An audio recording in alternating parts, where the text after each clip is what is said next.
Kita hari ini belajar mengenai distribusi PLN ke gedung-gedung. Ya. Jadi kalau ada pertanyaan, coba jelaskan single line diagram mengenai distribusi listrik dari PLN ke gedung. Jadi jawabannya seperti ini, ya. Kita akan menjelaskan secara detail sesuai dengan konsep konsultan. Ya. Pertama, sumber listrik itu dari PLN, perusahaan listrik negara. PLN, ya. PLN itu untuk menghasilkan listrik ada beberapa bagian. Yang pertama, ya, PLTD, kedua PLTU, ketiga PLTA, keempat PLTN. PLTD itu adalah pembangkit listrik tenaga diesel, pembangkit listrik tenaga uap, pembangkit listrik tenaga air, pembangkit listrik tenaga nuklir. Inilah sistem bagaimana PLN menghasilkan sumber listrik. Sehingga sumber listrik itu melalui bagian dari PLN, gardu PLN, ya, akan diubah dari nilai megawatt diubah menjadi ribuan volt. Ya.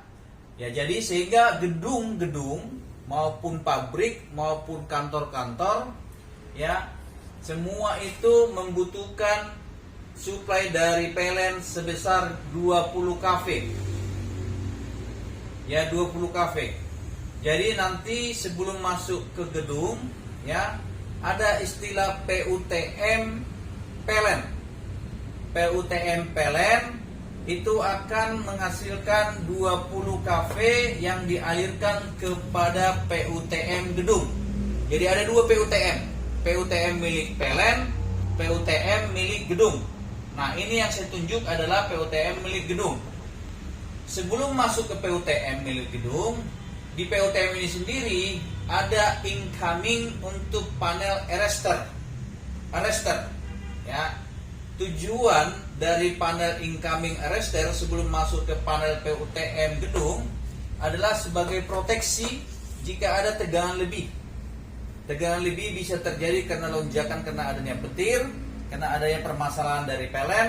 Tapi intinya yang masuk ke PUTM gedung itu harus bernilai 20 kV.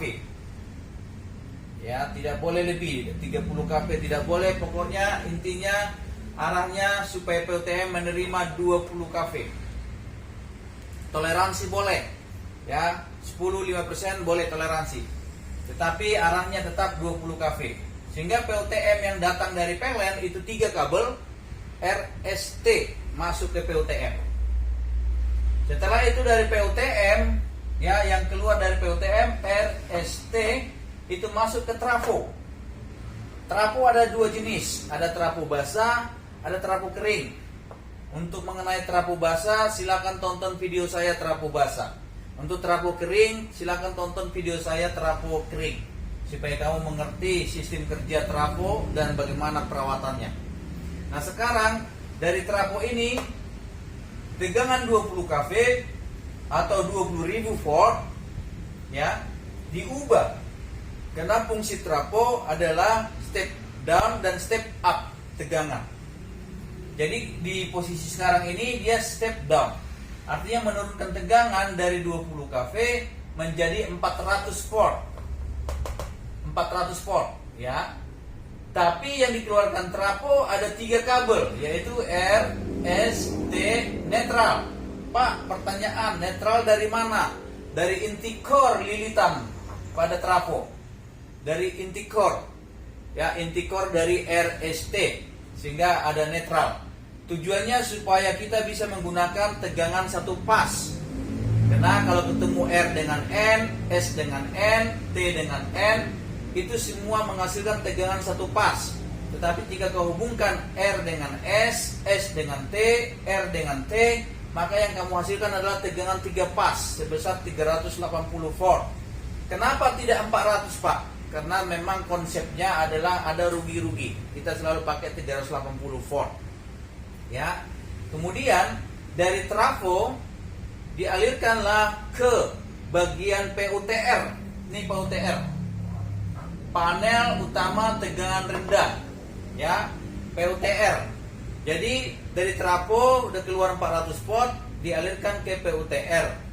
Di PUTR ada beberapa sistem yang harus kita pahami, yaitu secara paralel, ya, secara feeder, bahwa terhubung dengan kapasitor bank. Di dalam PUTR ini ada panel sejajar dengan dia, yaitu panel kapasitor bank. Tujuannya panel kapasitor bank adalah untuk mencapai KOSPI, ya, mencapai 1, ataupun kita bilang untuk memproteksi KOSPI, ya, faktor daya. Kalau faktor daya kita bilang rugi-rugi, ya. Jadi faktor dayanya harus standarnya PLN itu, ya, standar PLN itu KOSPI-nya harus 0,85. Di atas 0,85 maka KVAR dari PLN tidak akan dikenakan cas kepada gedung. Tapi jika KOSPI-mu di bawah 0,85, maka akan datang tagihan KVAR dari PLN untuk dicas kepada perusahaan itu. Nilainya gede. Jadi kadang-kadang perusahaan kena banyak nilai KVAR sampai ratusan juta, apalagi di pabrik-pabrik. Makanya kita pernah datang ke pabrik, ada masalah di pabrik, tagihan listriknya membengkak. Kita datang sebagai konsultan, kita cek, ternyata kapasitor banknya menjadi kapasitif, bukan menjadi kapasitor yang benar-benar bisa mentreatment faktor daya, ya, atau KOSPI. Ya, dia menjadi kapasitif. Kalau jadi kapasitif menjadi beban, ya, seperti itu. Nah, kita akan mempelajari kapasitor bank. Lihat, tonton video saya mengenai kapasitor bank secara lengkap, saya jelaskan semua di situ di video-video saya sebelumnya. Kita hanya bahas sekarang ini single line diagramnya. Dari PUTR, ya, itu terhubung dengan genset secara interlock, yaitu panel PKG dengan ada panel sinkron, ya. Untuk panel sinkron dan panel PKG dan sistem interlock, tonton video saya di mana saya sudah menjelaskan interlock antara PLN dengan genset, ya. Kemudian setelah dari PUTR masuk kita namanya ke panel MDP. Panel MDP, ya, main distribusi panel, itu sebagai panel utama atau main untuk distribusi, ya, main distribusi. Nah, di panel utama main distribusi ini, yaitu MDP, itu akan memberikan aliran-aliran listrik kepada panel-panel distribusi. Nah, panel distribusi kita sebut adalah panel DP, distribusi panel. Dari panel distribusi ini, DP ini semua, inilah yang akan dialirkan misalkan untuk pompa, untuk panel listrik, ya, untuk panel AC, untuk panel exhaust, untuk panel bermacam-macam. Jadi DP distribusi panel ini semuanya adalah bersifat memberi konsep tegangan 3 fase dan 1 fase, tergantung nanti beban-beban itu seperti apa. Jadi sampai seperti itulah sistem distribusi dari PLN ke gedung-gedung sampai ke beban-beban yang ada di gedung. Jadi yang perlu diperhatikan di sini adalah, ya, bahwa di PLN itu memiliki keluaran tegangan untuk gedung 20 kV, ya, 20 kV. Nanti dari 20 kV akan diubah menjadi 400 volt oleh trafo. Dari 400 volt ditransfer lagi ke MDP, dari PUTR ke MDP, dari MDP ke DP, dari DP lah ke beban-beban. Seperti itulah konsep single line diagram distribusi PLN ke gedung, sehingga teman-teman bisa mempelajarinya, mengetahuinya, dan melihat. Sehingga jika ada troubleshooting, misalkan apapun permasalahannya, teman-teman bisa menyelesaikannya dengan baik. Di dalam PUTR banyak konsep, ya. Itu nanti di dalam video saya juga akan saya pelajarin, saya berikan pelajaran, yaitu bagaimana di PUTR ada overcurrent, under voltage, dan over voltage, ya. Itu nanti saya akan ajarin di video berikutnya. Hari ini kita hanya belajar single line diagram distribusi listrik dari PLN ke gedung. Demikian pengajaran saya. Teman-teman tetap semangat belajar, ya. saya akan berikan yang terbaik, dan jika ada keinginan untuk saya didik secara langsung, saya akan memberikan yang paling terbaik, dan saya akan membuat engkau menjadi orang the best of the best, dan akan segera mendapatkan pekerjaan dengan kemampuanmu. Jika engkau mempunyai kemampuan selevel dengan 50% aja dengan kemampuan saya, maka saya yakinkan, saya tegaskan, kamu akan dites di perusahaan-perusahaan manapun akan lulus. Akan lulus, itu janji saya. Karena setiap orang yang mau belajar pasti bisa ya untuk meningkatkan dirinya menjadi orang yang terbaik. Demikian pesan saya. Salam sukses, salam sehat buat kita semua teman-teman. Mari tetap semangat belajar, raih masa depan yang baik bersama PT Mino Karya Sejati. Terima kasih. Berikut panel POTM yang ada di gedung-gedung tinggi. Ya, seperti ini ada incoming, ada outgoing. Ya, POTM itu adalah panel utama tegangan menengah. Kemudian lanjut ke trafo. Ini trafo basah. Ya, yaitu dia masuk transfer lagi nanti ke POTR menggunakan bus duct ya. Bus duct itu lebih bagus sistem alir listriknya, pengantar listriknya daripada kabel. Ya, ini bus duct ya.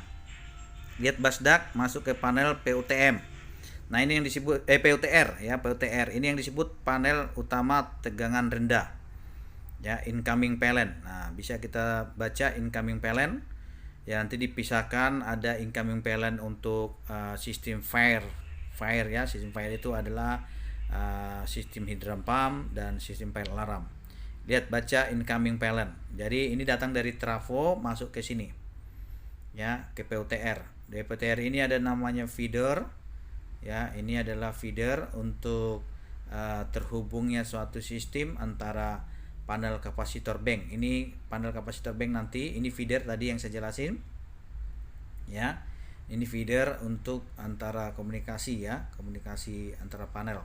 Ini panel kapasitor bank ya, atau berapa step nanti dia. Ini kapasitor banknya ini ya. Kita bisa lihat berapa step itu tadi, 1 2 ada 7 ya, 7 step. Ini namanya panel sinkron ya, sinkron genset. Sinkron PLN ya, sinkron antar genset dan sinkron ke PLN ya. Kemudian saya akan jelaskan juga bahwa di POTR ada sistem under voltage, over voltage, dan over current ya. Ini ya ada di situ ya, namanya fast value relay juga ada ya di dalam POTR.